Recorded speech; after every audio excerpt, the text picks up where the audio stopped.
రోజులు సమయం ఇవ్వండి, మా జవాబు చెప్తాము, కోర్టులో మా కౌంటర్ ఫైల్ చేస్తాము అన్నారు.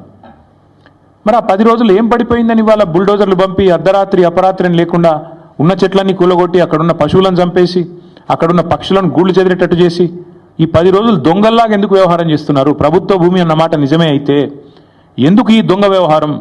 ఎందుకు పగటిపూట పోవట్లేదు? ఎందుకు అర్ధరాత్రి దాడి చేస్తున్నారు? కోర్టు సెలవులు చూసుకొని శనివారం, ఆదివారం, ఉగాది, రంజాన్ ఇవి చూసుకొని వందల వాహనాలు అక్కడ పంపి బుల్డోజ్ చేస్తారా? ఇదేనా ఒక ప్రజాస్వామ్యంలో ఒక నీతివంతమైన పరిపాలన అందించే వాళ్ళు, ప్రజాపాలన అని చెప్పుకునే వాళ్ళు చేయాల్సింది? దొంగదారిన పోవడమే కాకుండా పనికిమాలిన మాటలు మాట్లాడతారా? గుంట నక్కలు అని మాట్లాడతారు. ఎవరు గుంట నక్కలు? వాళ్ళ పిల్లలు చెప్తున్నారు, అవును మేము నక్కలమే, కానీ నీలాగా పందికొక్కు కాదని చెప్తున్నారు. ముఖ్యమంత్రి గారికి అన్ని మాటలు పడాల్సిన అవసరం ఉందా?